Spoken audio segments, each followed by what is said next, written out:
gentlemen, welcome to the BLOCK SAUC3 Gaming Edition, the web show that serves up the juiciest alpha in the world of Web3 gaming culture.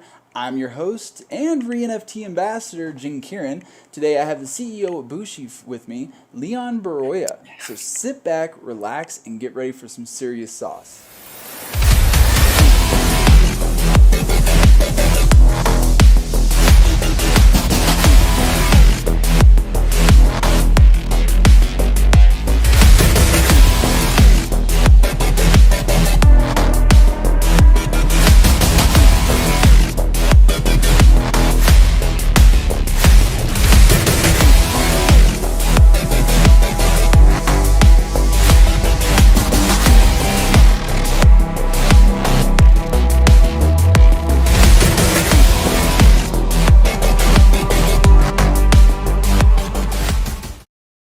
How you doing, Leon? I'm doing well. It's morning time, not too late or not too early. So I have energy. Nice. I have energy. I feel that. I got my energy drink right here. So, I haven't had my coffee yet, but soon, where are you based soon. out of? We're based in Vegas, so west side of the United States. Yep. So we're gonna kick things off by talking about the business. Obviously, a lot of game studios are popping up constantly, and I'm curious, what inspired you to start a game development company, and what keeps you motivated in this industry with everything that's kind of been going on lately? Just kind of give us a bit of background about you guys.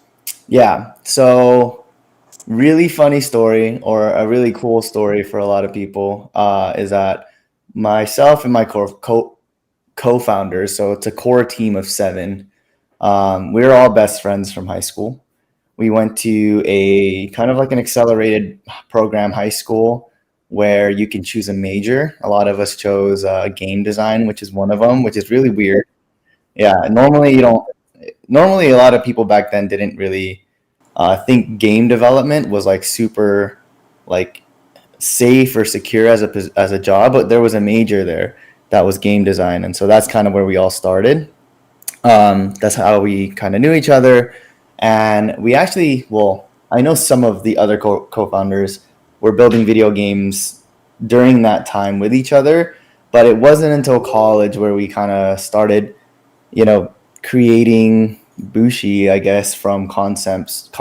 So our game director, Ryan, and Philip, who is the creative director now, they started off on this kind of journey, I guess you could say, journey to create Mm-hmm. Bushi.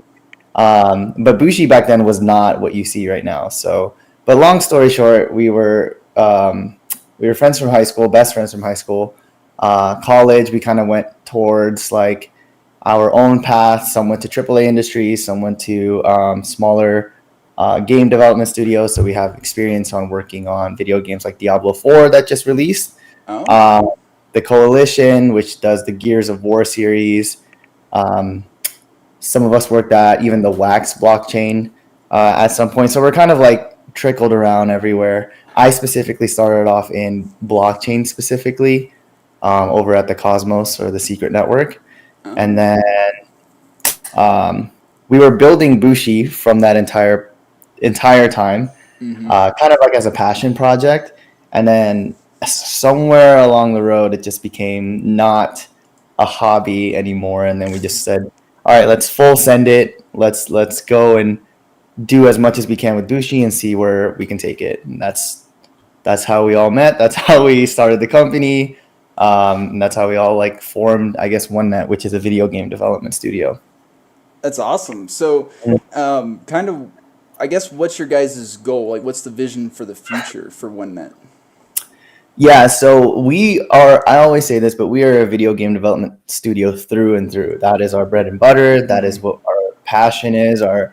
Like all we ever do is go on, play video games or build video games. When we get off of work, we play video games. So the future of OneNet isn't as convoluted or as complicated as a lot of these other video game studios out there in Web3. Mm-hmm.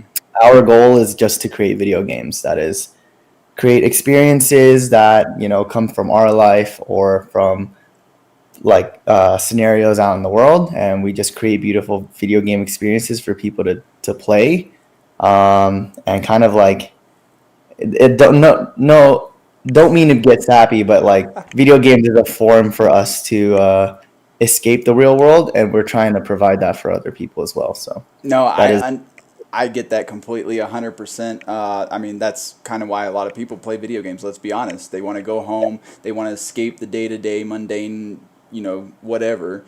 And it's a good way to keep themselves engaged and interact, even socially. Like when you think about it, you don't have to go to a bar or go to somebody's yeah. house. You can socialize through video games. So I get that 100%.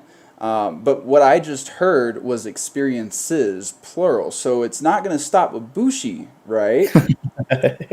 uh, no, it does not stop at Bushi. Like I, of course, all of our focus right now is on Bushi, but I'll let Mm-hmm. you know that like in the back pocket we have like 7 to 10 different prototypes.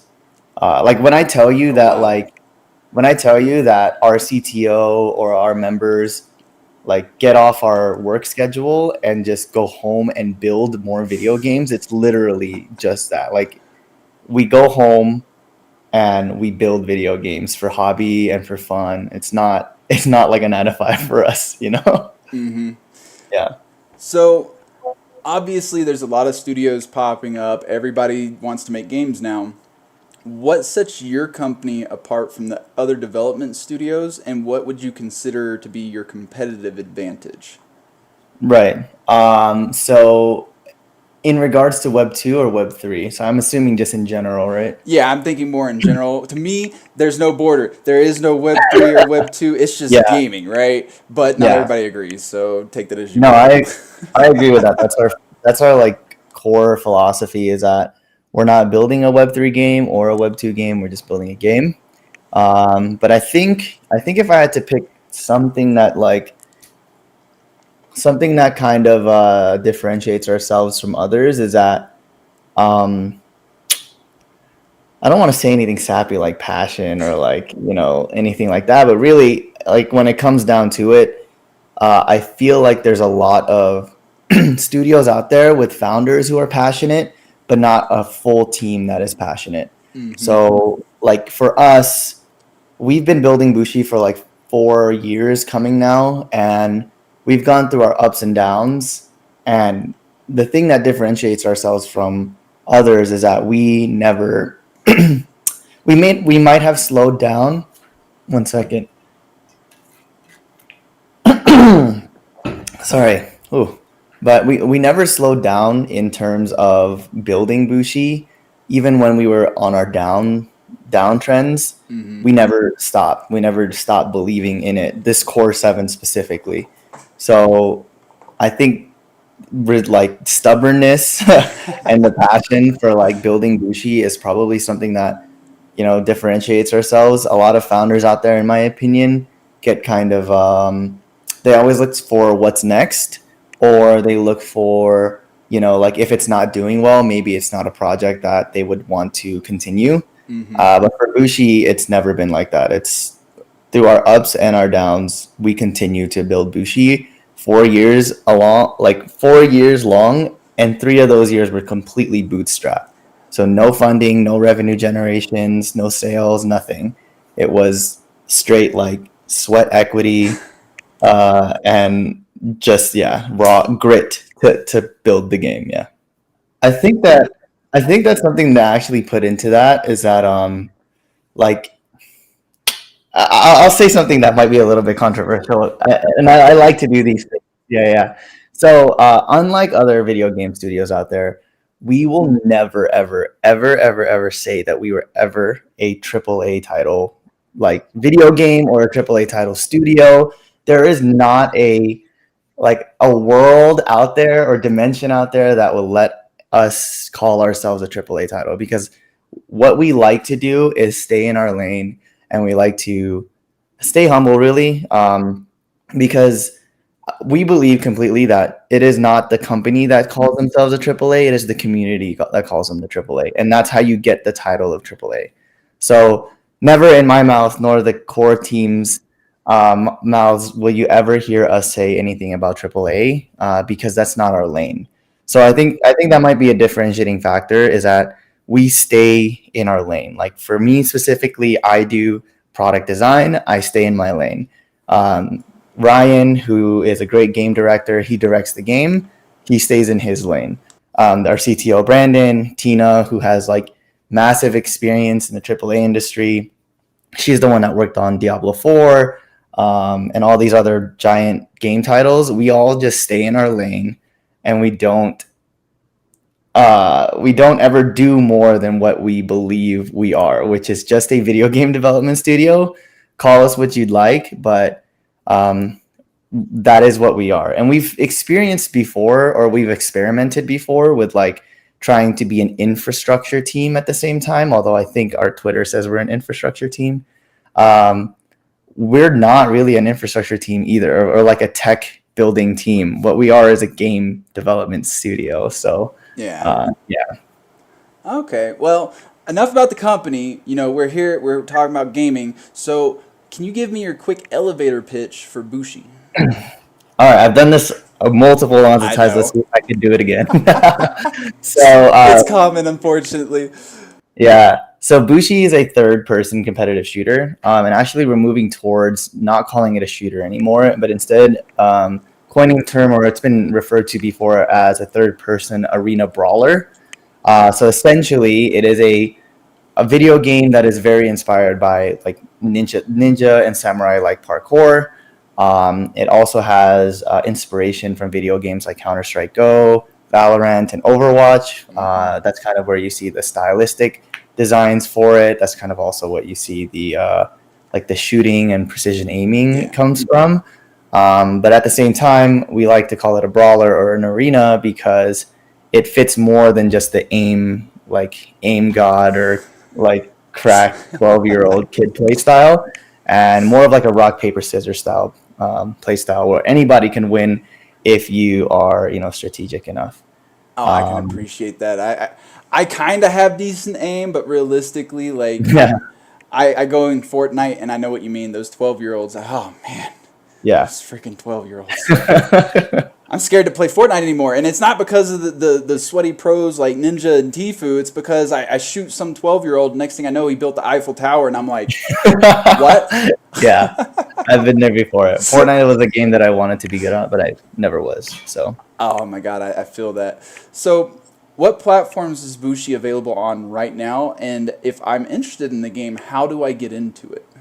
yeah. So right now, our video game is available through two methods. So one, we're listed on Elixir Gaming or Elixir platform. You can go check them out.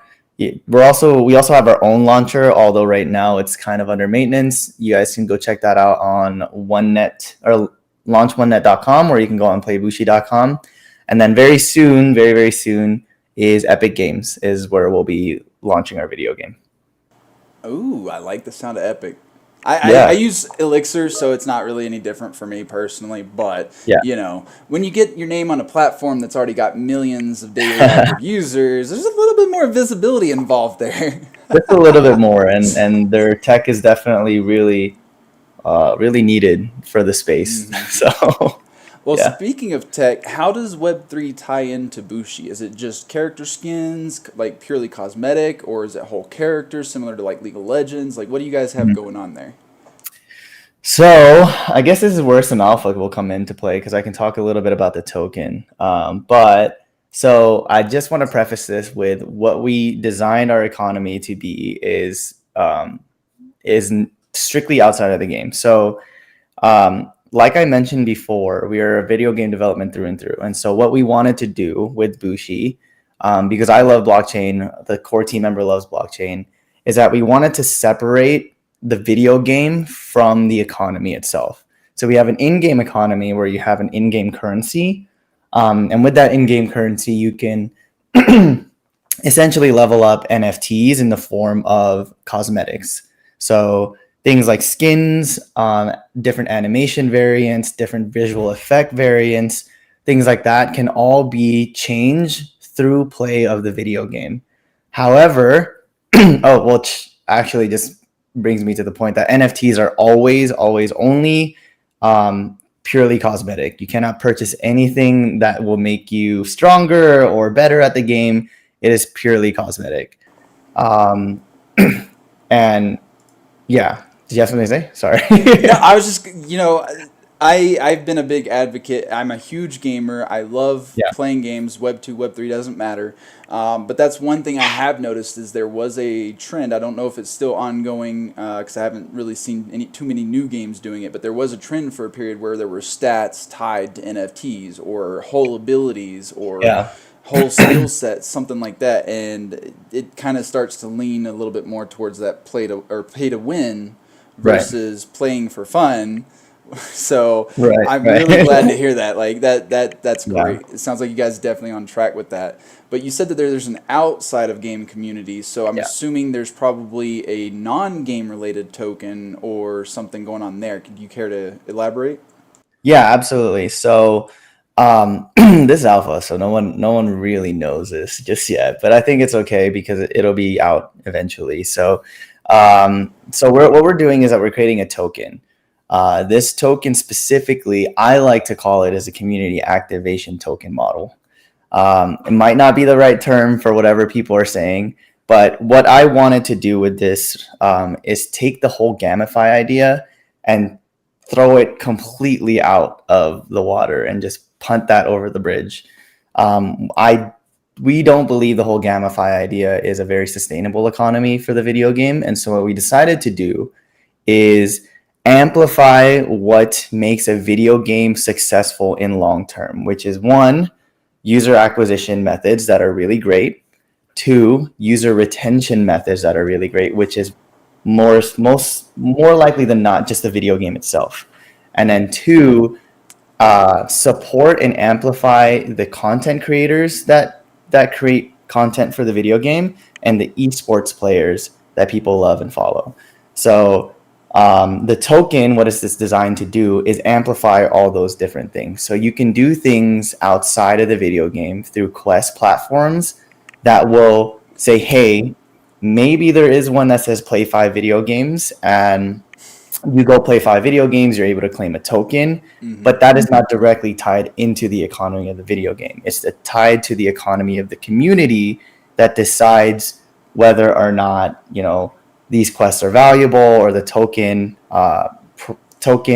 rewarded through this quest is valuable.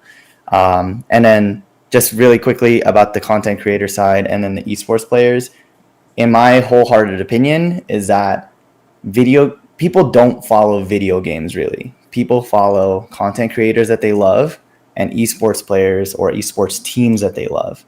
And so what the token comes in to do is to help incentivize or help amplify and specifically support content creators and esports players to continue doing what they're doing, which is creating content for people to consume and compete at a high level, which all people love to watch. As you can see, esports is in this huge uptrend, although I think a little bit of it popped, but It that's has. essentially what the token is meant to do. Yeah, and that Hmm. that makes sense. And I have seen a lot of content creators covering the game, uh, the esports side. I mean, it's a double edged sword. They go Yeah. together. I've seen some of the most competitive Web 3 people I'm aware of making content for the game. So it seems like there's Yeah. definitely a lot of interest in that regard. But the token sounds to me kind of like almost like a community reward system. Like for those who actively participate, support creators, support the esports scene, they're going to see maybe some sort of return. Is that what you're looking for? So I've heard some people call it like a loyalty program, which I don't actually think that it's like that, Mm-hmm. because you can actually do things with the token further down the line. Well, I mean, even now, the only way that you can, well, when our token goes live, the only way that you can purchase these NFTs or skins or things about the video game is through that token. So you can still purchase your in-game skins, or you could even purchase the in-game currency that makes variants of the skins Mm-hmm. through the token. And then I won't cover this too much, but the further down the road that we get, so this is the final form, I believe, of Bushi, is Mm-hmm. that it's going to be a UGC platform. But Ooh. so UGC has been thrown around like crazy, right? But really, what that means to us is that Bushi is going to be completely moddable. So we've already created the infrastructure to allow people to create their own maps, their own game modes, import their own skins and assets, and they can create any type of quote unquote world or metaverse. I hate saying that. I hate saying that because it's just a mod to me. I'm a video gamer, so it's a Yeah. mod. And they can then choose to monetize that in any way that they wish, kind of like Roblox. And yeah, that's the final form of Bushi. So we start off with esports now, then we fine tune the video game. Well, actually, we start off with casual gameplay loop now in alpha. Then we head towards the esports and content creator route. And then at the final form, we just open it up to everyone and say, hey, this is a community made game. Make your own community, make your own game through Bushi. I can't tell you. I know that everybody throws around UGC and they're all implementing it in various ways. But you know, I kind of talked about my StarCraft days a little bit earlier. I used to love making maps for that game. I would spend They're so weeks. good. I would spend weeks, if not months, like learning the trigger system, setting up the Yeah. scripts for AI and spawns, and trying to make unique game modes. And the thing is, when you think about it, I invested a lot of time into building out and helping give content to a game Mhm. that I never saw any return other than, hey, the community was like, oh my God, great map, Yeah. which is cool. That's, Yeah. you know, I love the praise. But I'm an adult now, right? I've got a job, I've got responsibilities. If I'm contributing to a game, I would appreciate a little something in return. And we haven't really Yeah. seen that from any game with UGC until Fortnite. And I feel like Yeah. Fortnite's kind of like standardizing the model and encouraging those types of systems now. So that's why we're starting to see them come out of the woodworks. Everyone's talking UGC. And Web3 kind of makes it the easiest way to deliver back to your community because, I mean, Yeah. everything's like, you know, if I want Yeah. to Super send, automated. yeah. So it's super automated in Web3, so it makes it like super easy. Like Mm-hmm. the splits or the revenue splits are all baked into the contract. So it's not like, we are the central entity that says, no, like you said that you wanted 3% revenue of whoever plays your map, but we don't want to give that to you. That doesn't happen in Web3. It happens all through contract, right? Mm-hmm. So but I think a good thing to mention about UGC is that it's always been around, but this whole UGC term hasn't really been popularized until recently. And for video games out there who are successful, and for video game developers out there who want a tip, the best way to elongate the shelf life of your video game is to create mods, is to allow the community to create content for it. And so that's essentially why we want to go down that route. When we first concepted Bushi, it was always meant to be this moddable video game because that is what takes a video game from 1 year shelf life to 5 year shelf life.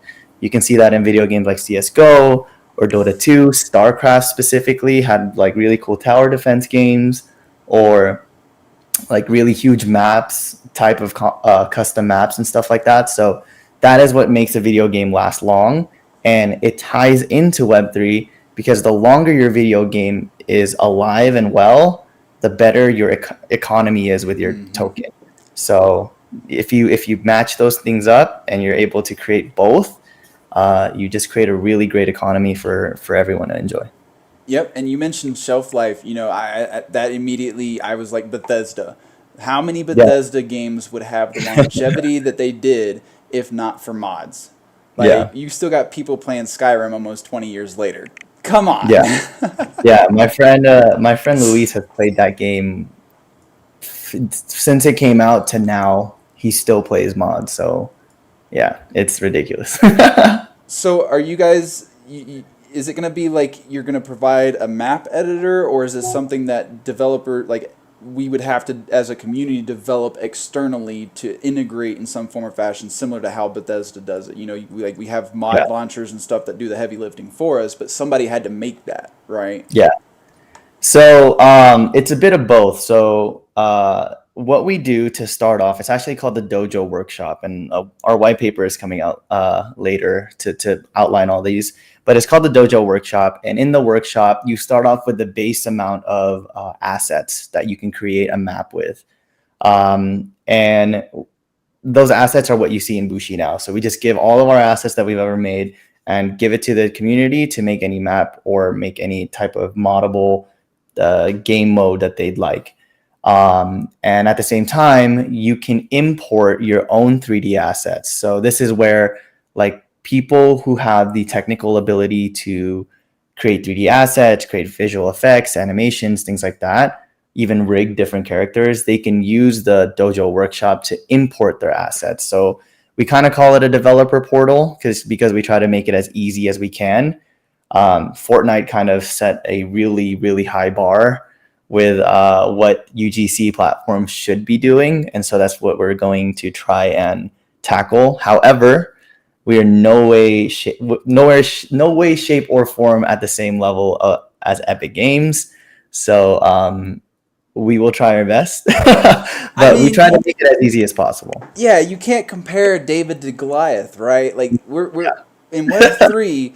I don't think there's a single Web three company that has Epic money. Let's be honest. No, And Epic has they have the talent, they have the money, and they've got nothing but time. And that's why yeah, we've seen Fortnite Creative 2.0 take off so well, because they basically were so like, we're cool. just going to throw everything and we're going to reshape Yeah, what UGC looks like, right?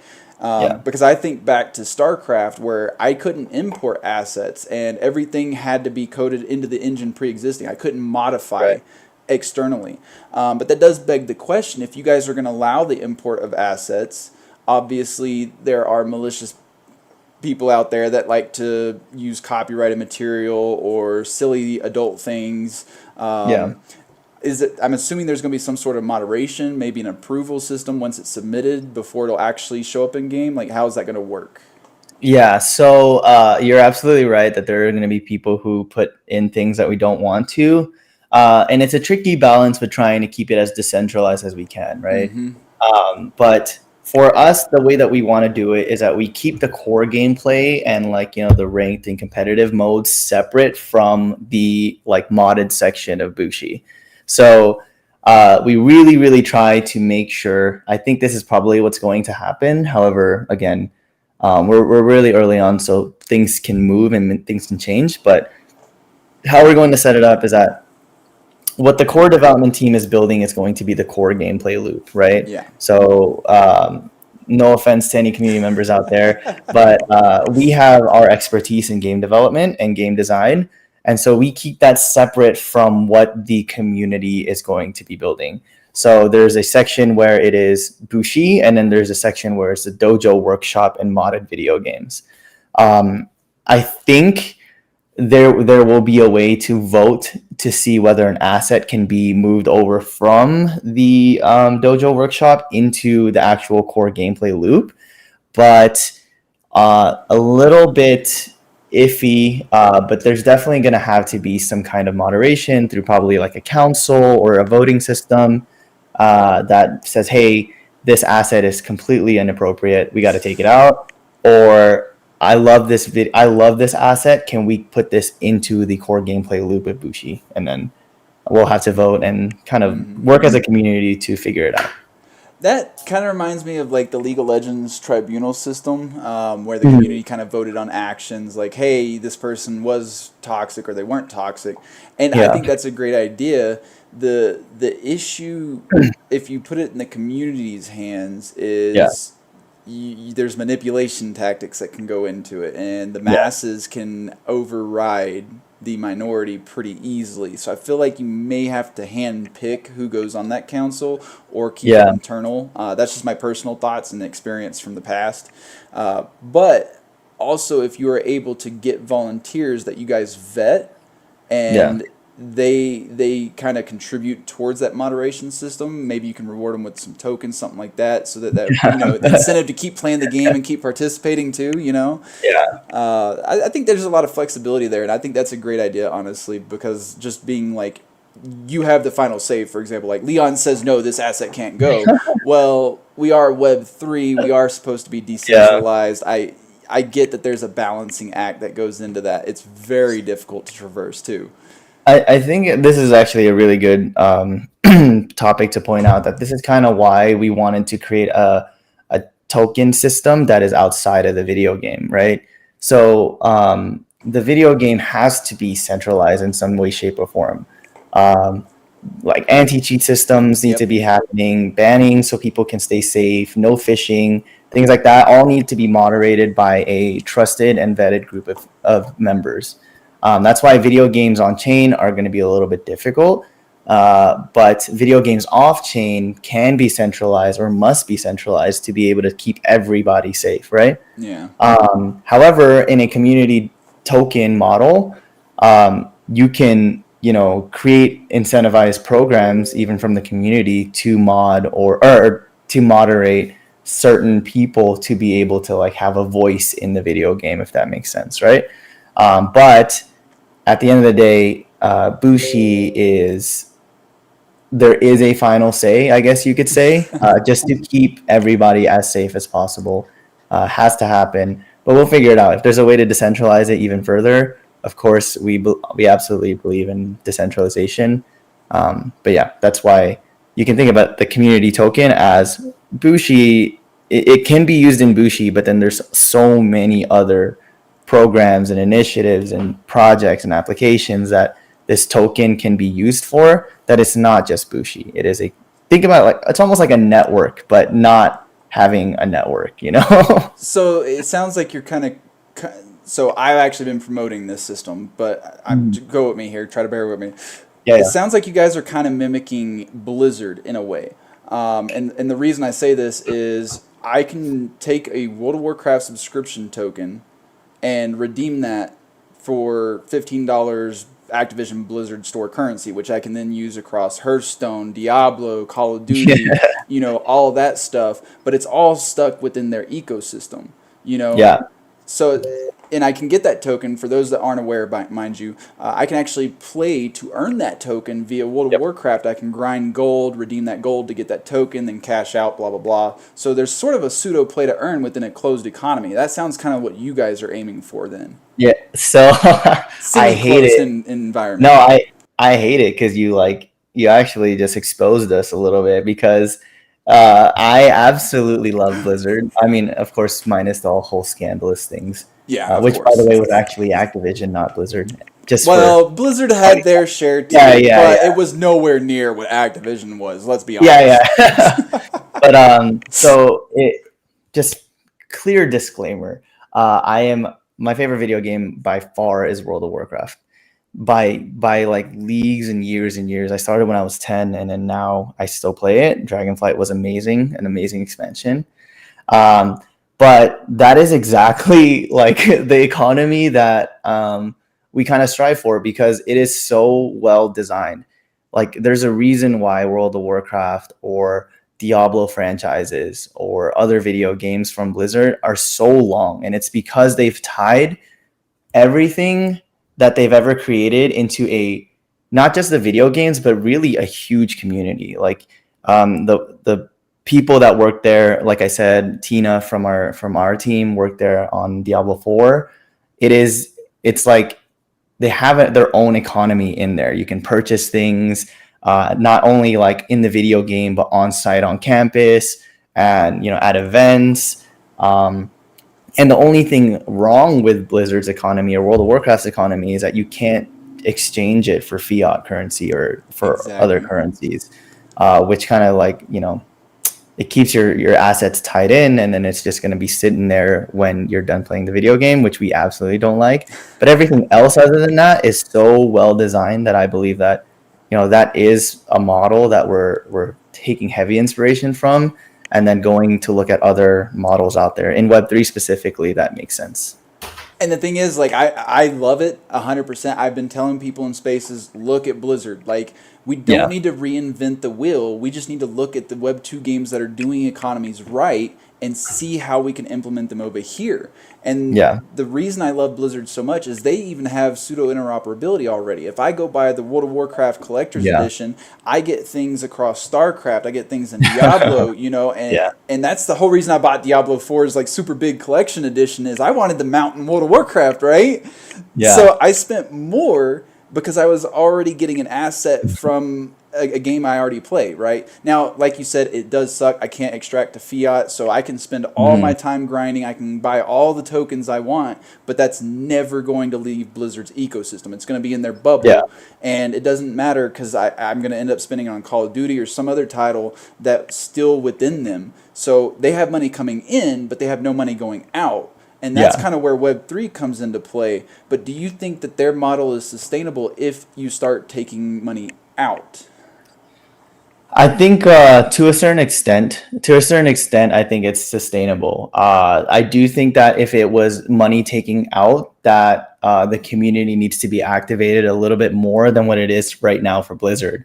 Right now for Blizzard, it is. I mean, it's heavily centralized, right? They're like one of the biggest mega corporations in video game right now, and that's true with about like I think like I forgot what the metric was, like five corporations that kind of run the entire Web2 gaming industry, right? Mm-hmm. But what I would think that they would need to do if money was getting taken out was that they need to incentivize the community to continue using that currency, whatever it may be, to like create like a really really strong following, other than just like I love this video game. It's more like I love the community around it. I love the community at Diablo. Let's make this event for it using the tokens that we or using the currency that we took out of playing the video game. Just so that it's kind of, I don't like to say the word invest, but it's like you invest your time into playing World of Warcraft, and then they invested in you by giving you the return in token that you can take out, and then you reinvest it, maybe not into World of Warcraft, but into the community surrounding Blizzard itself. Yeah. No, I agree with that. And the thing is, like, the token for you to buy it is $20, but when you redeem it, it's only $15 store credit. Yeah. So every token that trades hands, that's $5 profit compared to the normal, 15, they get 20. So I think there is a way to make it sustainable. And like you mentioned, finding ways to bring the community and support the community in, I think to the gold system, right? So to buy a token, I need in-game gold. Now, I have an option. I can forego all of my crafting and mount farming. Like I can not spend any gold whatsoever. I can not repair my gear, which I don't recommend, mind you. And I could just pull all that gold and just go try to extract the best I can. But my gaming experience is going to suffer greatly by doing so. So I think they're onto something there, because if you think about how that could translate to Web3, if your crafting and all that stuff burns the token rather than just cashing out, then players have to decide, do I want the optimal gaming experience, or do I want the optimal earnings? And I'll tell you right now, at least me as a gamer, I'm taking gameplay over it every single time. So I'm on that boat too. And then you can kind of see it too, because in World of Warcraft specifically, not to like just talk about World of Warcraft all day, but their account, like the botting or the account selling specifically, there is a reason why it is still around, and it's because there is a supply and demand for it, right? For Blizzard, obviously they ban any type of account selling, but in my idea is like, why, right? If there's a person that wants to consume an account that is bought, then let them. If a person wants to spend their ample amounts of time creating a character, leveling it up to the max level, and selling it, let them, right? Because it's only going to elongate the playtime of your video game, sustain the economy sustain their economy so they can continue doing it. And yes, you lose out on a couple of dollars, Blizzard, but I hate to say it, you guys have billions of dollars already. I don't think you need any more of it. So real quick, you brought up a good point. The thing is, I actually used to pay for services. I'm just going to leave it at that. I see account selling as actually Blizzard getting more money, right? Because for me to level those characters, I have to be subscribed to the game. And then I sell them off, and then the person who uses it and buys it, then they have to subscribe to the game. So the entire time I'm leveling, I'm subscribed. The entire time they're playing the character they bought, they're subscribed. That's more money for all of us, right?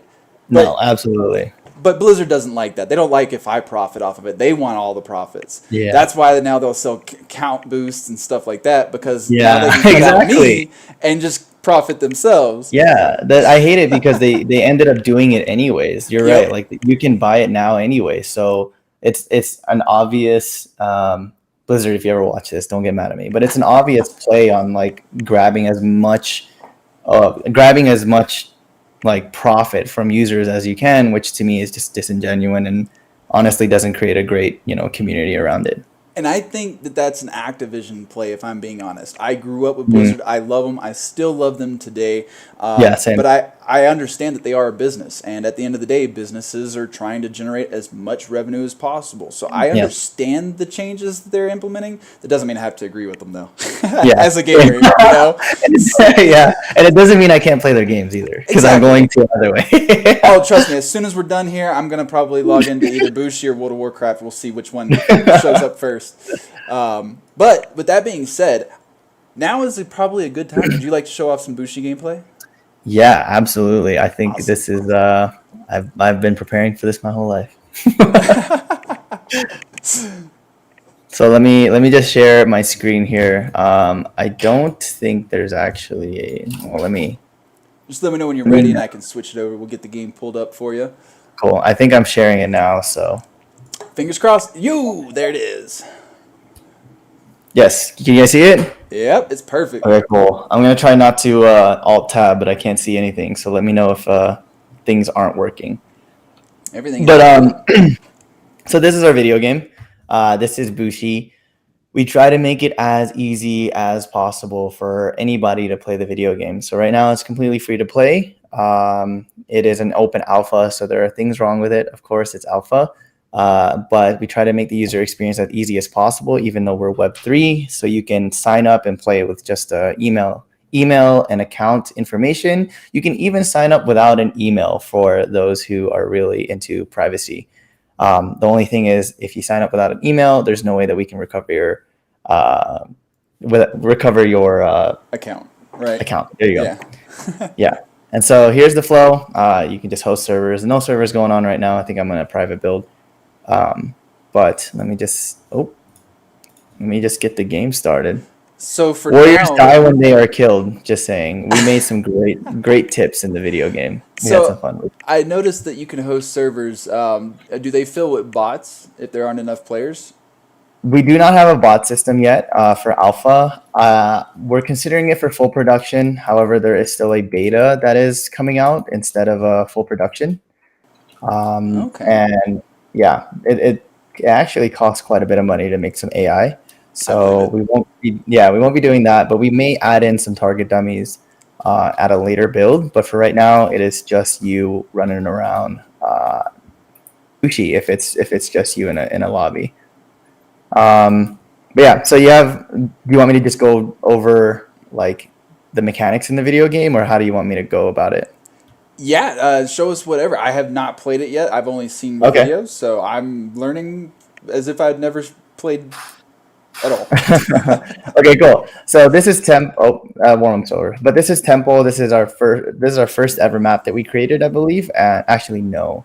This is the second map we've ever created. The first one has not been released. It'll be released later, much later, but it's a super cool map. But this is Bushi. So what it is, it's a third person. You can see that it's over the shoulder. You have main abilities here. So you have your Q, which is a parry ability. It deflects any arrows that are shot to you. It deflects any melee or dashes that are thrown at you.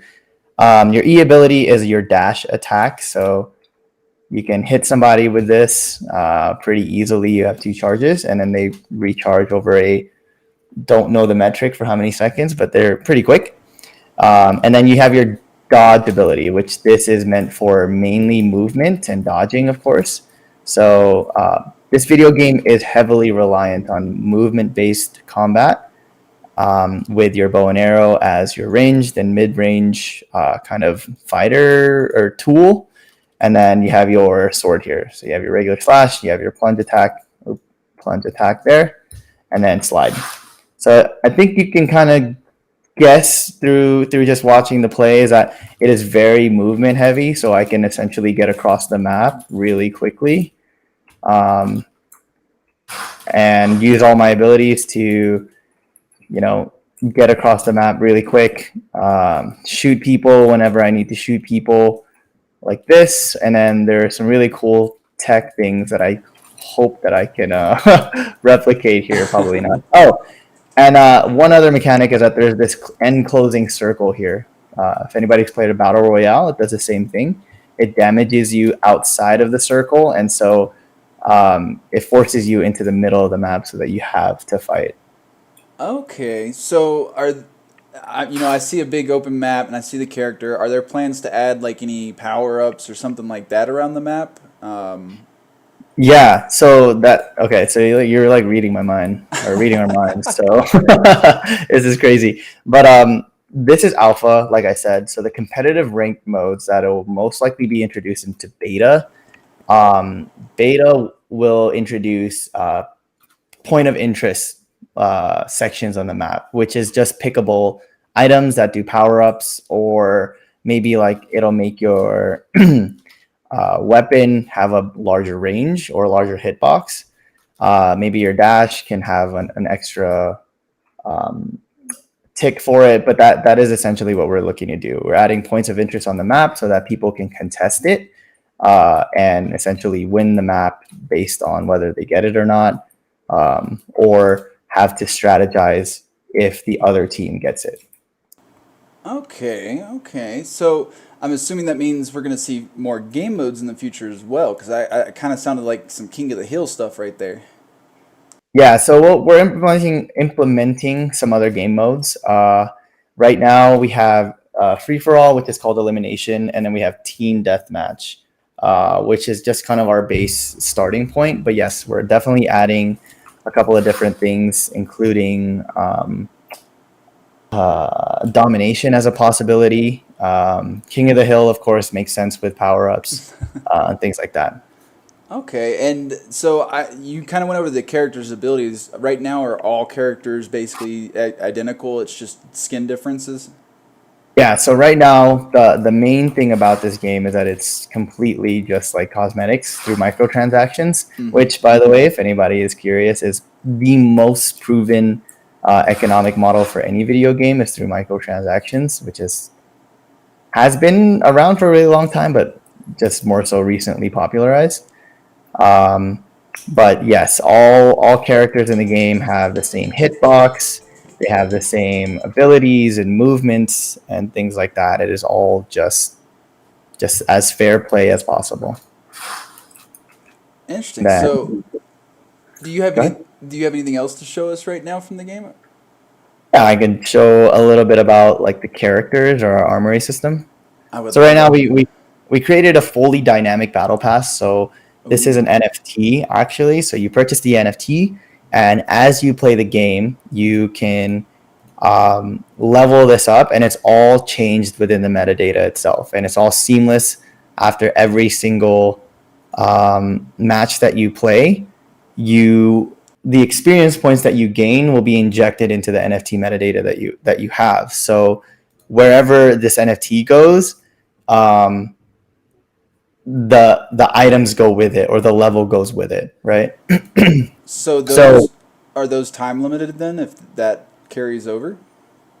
what do you mean time limited? So, like for example, let's use Fortnite for example. Their battle pass tends to last what, like 60 or 90 days, and Right. then you can't grind it anymore. Well, I think they changed that system, but that's how it used to be. And we see a lot of games kind of replicate that old model. I think Call of Duty still does it, where you just can't grind it after the 90-day battle pass. Is this going to be something that if I sell it, somebody can continue grinding it until it's fully maxed? Yeah, so they can continue grinding it until it's fully maxed. It is seasonal based, so there is a time limit in which you can purchase the NFT. However, you can purchase it on secondary markets, of course, and then you can choose to level it as much as you want. But people who, it's kind of like a way for us to not have our assets die off, I guess you could say, so people can still gain access to it. Yeah. They would just have to purchase it from a different player, or if we have some kind of like throwback, limited sale or something like that, it'll go down that route.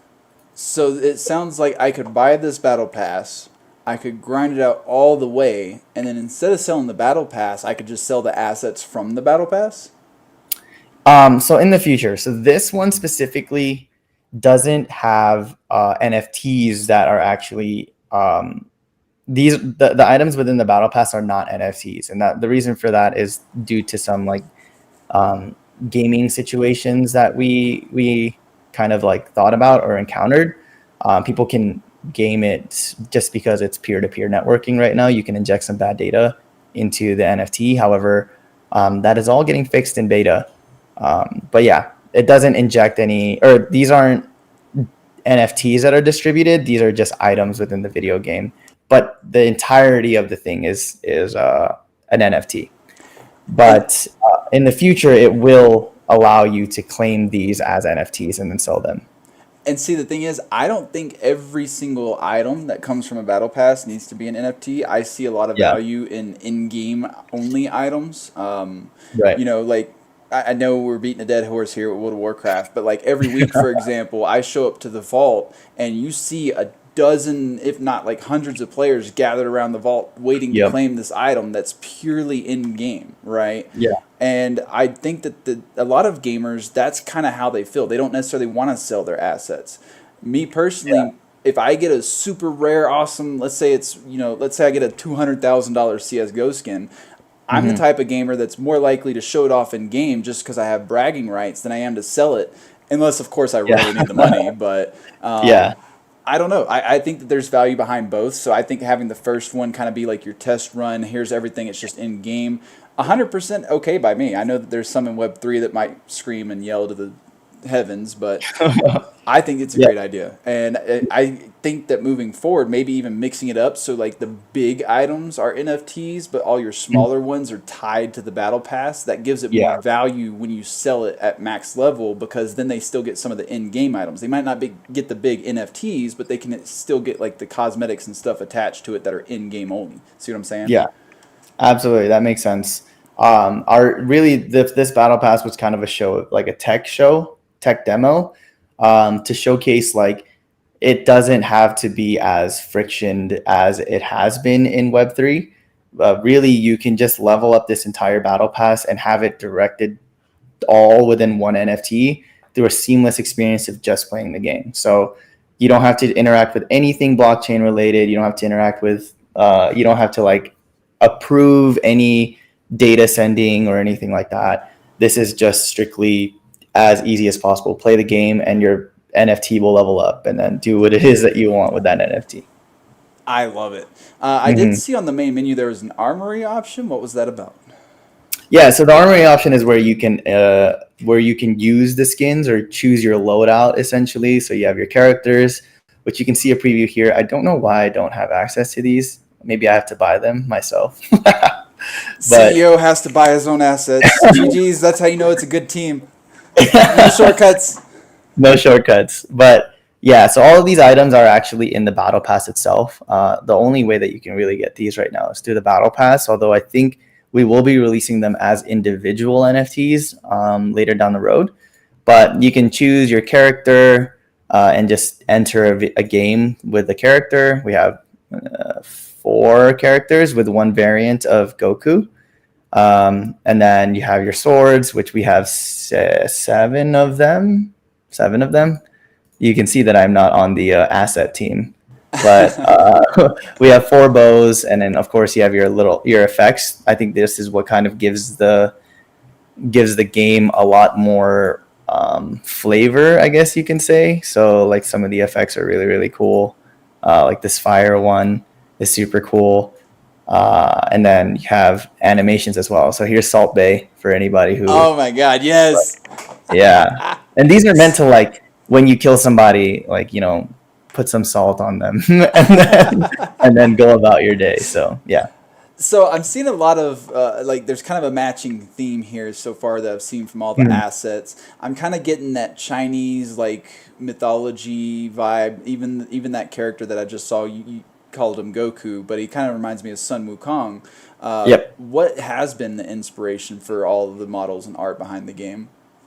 Yeah. So believe it or not, our art style inspiration is from Spirited Away. So any Studio Ghibli film, as well. So that is kind of where the art team kind of went towards. But at the same time, there is a trend in the market for like really bubbly and very inviting cartoonish characters or stylized characters. So that's kind of what we wanted to mix and incorporate. As far as theme, yes, it is. Bushi, as of right now, is very inspired by like a Neo Tokyo type feel, Japanese culture inspired for sure. But we want to also go down the route of like what Riot does, which I believe is awesome, which they do themed seasons. So, this season may be Japanese themed, but next season may be like European or South American. Really just depends on, it could even be anything like Halloween themed or Christmas themed. So the theme starts off with Neo Tokyo, but we definitely are planning to have an IP rich video game. That sounds amazing, and you're spot on. I've seen it in a lot of games, not just like Fortnite and League and stuff like that, but Mhm. like Paladins, for example, they do themed seasons, like you're saying. And I remember one was like pirates, and you can get all kinds of different like pirate skins for various characters and different voiceovers. And I think even Overwatch does that. So Yeah. that seems like a really smart, solid play, 100% behind that. I want to see some Egyptian themed stuff. I'm just saying. I love Egyptian mythology and the gods and stuff behind all the various lore. So you don't see too many games utilizing it though. I think I've seen Yeah. Secret World, and that's the only game that comes to mind that utilizes Egyptian mythology. Yeah, I think it definitely, this is something where the token can come into play too, is that people can vote for the next theme for this next season. So stuff like that can really drive a community to be active and participate in more than just like earning, but instead like actually helping build the game. It is marketed as a community built game because we take feedback. We take feedback pretty heavily, especially now in alpha, and any opinions, unanimous votes, and things like that. All of that is taken into consideration. I'm watching you move around and everything. The movement feels pretty fluid. I know some of the animations are probably still in the works. Yeah. How long did it take from start to this point to kind of iron all of this out and bring it together? Oh man, a long, long, long time. 4 years, 4 years for sure. 3 of those years were bootstrapped, so it's not like we were working full time on it, like in the first or second year. But it took a really long time to iron things out, especially because we moved from this started off as a Unity game, then it turned into an Unreal 4 game, and then we ported over to an Unreal 5 game. And so a lot of changes, a lot of variation. So it took a long time to just get this as polished as we can, especially like the networking stuff, which no, which most video game development studios or programmers don't have expertise in. But thankfully, our CTO is a genius in every way possible. So I mean, let's be honest, netcode is not easy. If it was easy, then we wouldn't have so many games launching with. I mean, even Halo Infinite had crazy netcode issues. For those that didn't play in the last X Defiant beta, they had crazy netcode issues. Like, online multiplayer isn't as simple as a flip of a switch, like a lot of people seem to think it is. very difficult, especially when we're peer-to-peer networking right now, only in alpha. Just to mention, I've been saying beta for a while now, but I don't think I've given a timeline. But beta is scheduled to be in 1 to 2 months already. Really depends, but that's when we incorporate dedicated servers. So dedicated servers is going to fix, hopefully, fingers crossed, everything that we've encountered that is troublesome with networking issues. Um, Thankfully, we got accepted into the Google Startups program so that we can fund our dedicated servers, and just give everybody as great of a connection experience as we can. Real quick, can you go stand on the stairs for me? Here. Yeah, like just stand on there. So I noticed the leg raises whenever there's like an obstacle or terrain or something. That is a very minor detail that I think a lot of people don't catch, but I did a little bit of animation in college for a little bit, so I Yeah. really appreciate the small little details that you guys have already caught and put in the game, and it's this early in development. So I'm really excited. Are you guys gonna like continue to iterate on that and improve things over time? Is that the goal right now? Yeah, absolutely. So, I mean, it's by no means is this like the best. I mean, I think you saw that my ankle was broken on the stair there for a second, but this is all the doing of Deer, which is our game programmer. He loves little details like this. Like this is called feet IK for anybody who is interested, and it just kind of matches your character's body to I could be wrong, a clip from an asset. So there's clipping involved with this, and then the feet IK kind of reads where you're positioned, and then it shows it in your model that you're like stepping on a stair rather than just like clipping through it. But little details like that is absolutely what we want to do. Like I said, we're a video game development studio focused on video game development. So this is our job. Our job is to make sure everything is as real but stylized as possible, and then we have partners and such that help us on the blockchain and infrastructure side. I also noticed that the UI is very minimalistic. It's clean. Everything is like in good positioning. Did you guys pull inspiration from any other titles to kind of accomplish that, or do you just got have like a grade A designer? No, okay. So I am actually the UI and UX designer for this video game specifically. That's where my background comes from. So everything that you see on the screen right now, I kind of designed, and absolutely there is a inspiration.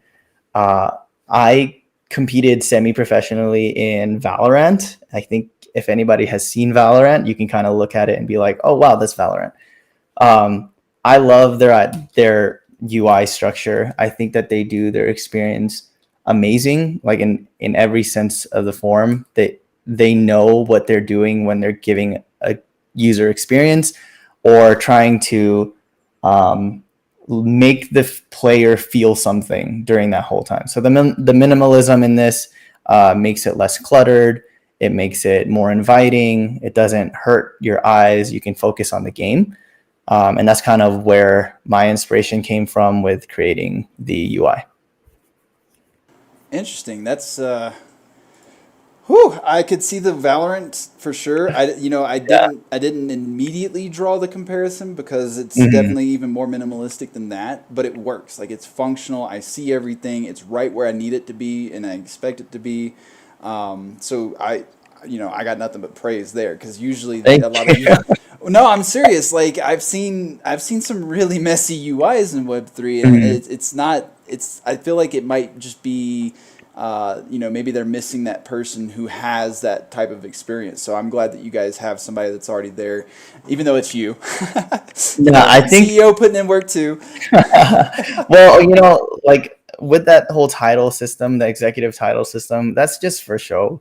Like this is a part of us staying in our lane. Like we have the hard skills to create a video game. We're not just like a CEO or a CTO or a CFO or a CMO. We are level designer. We are product designer. We are UX. We are UI.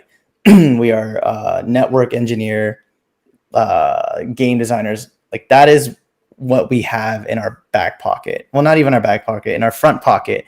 And then the executive stuff we have to show, that to people to like feel like we're credible, which I think is completely backwards, but that's kind of what we have to do. So that's our team.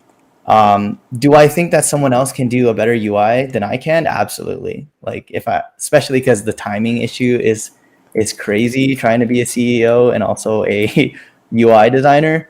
But that happens when we raise funds. That happens when we have bigger funding, hopefully. Let's be honest. When it comes to anything creative, anything, whether Yeah. you're a writer, streamer, game designer, UI designer, whatever the case is, we always feel like somebody can do it better. We're our own Yeah. worst critic. Let's be Yeah. honest. Even these 100%. shows. Even these shows, I'm like, I can do more. I can do better.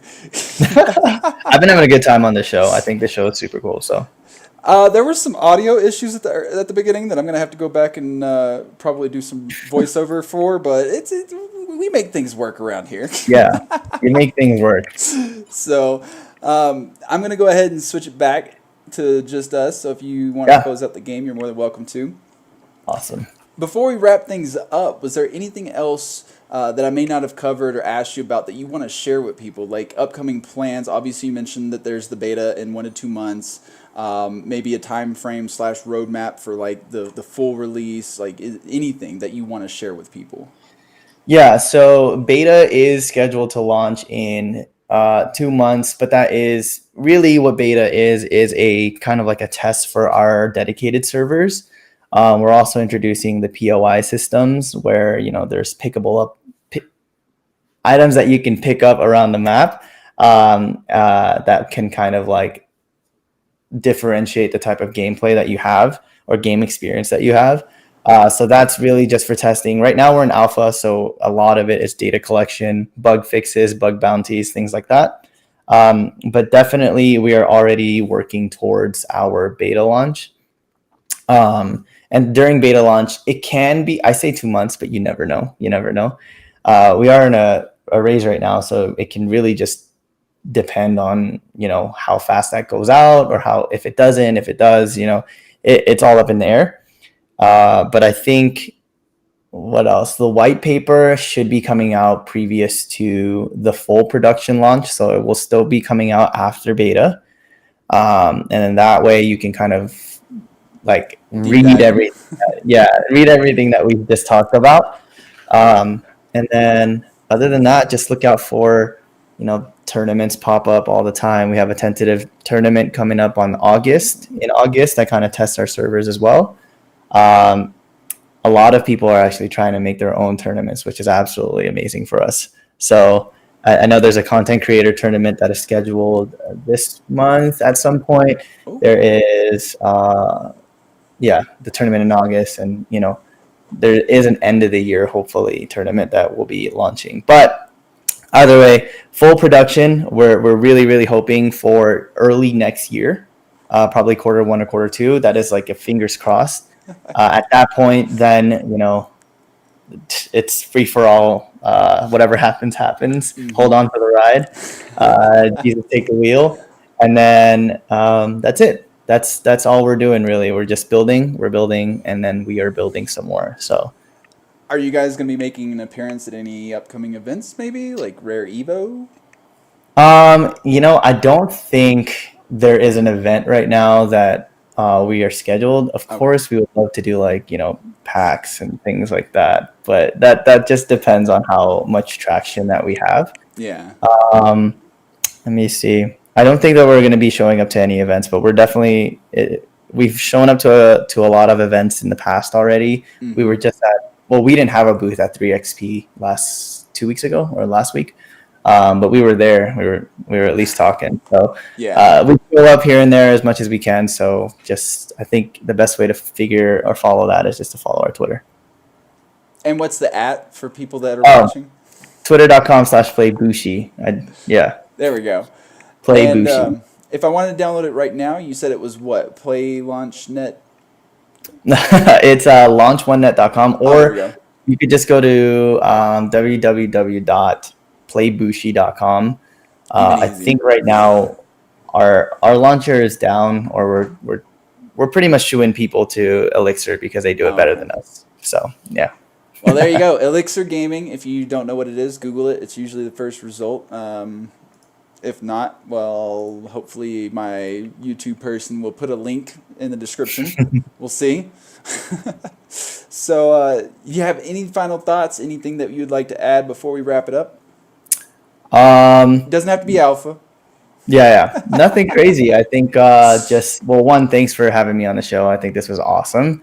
I love talking about the video game, and the structure of it was awesome.